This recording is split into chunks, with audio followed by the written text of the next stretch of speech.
আসসালামু আলাইকুম। গরমের দিনে কাঁচা আমের জুস কে না পছন্দ করে বলেন। তাই আজ দেখাবো কিভাবে কাঁচা আমের জুস তৈরি করতে হয়। প্রথমেই আমগুলোকে স্লাইস করে কেটে নিব। আমগুলোকে ব্লেন্ডারের ভিতরে দিয়ে দিব।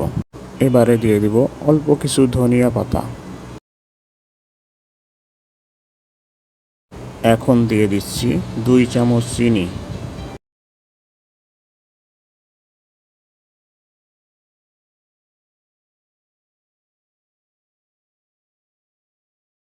সামান্য পরিমাণ বিট লবণ দিয়ে দিব।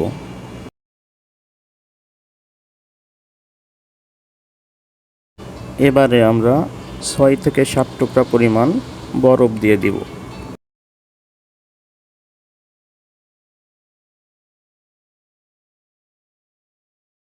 1 গ্লাস আমের জুসের জন্য আমরা হাফ গ্লাস পানি দিয়ে দিব। এখন আমাদের কাজ হচ্ছে উপকরণগুলোকে ভালোভাবে মিশ্রণ করে নেওয়া। মিশ্রণের জন্য আমরা ব্লেন্ড করে নিচ্ছি।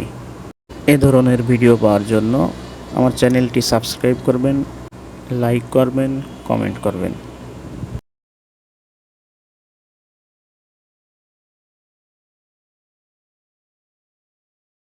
খুব সহজেই আমরা তৈরি করে ফেললাম আমের জুস।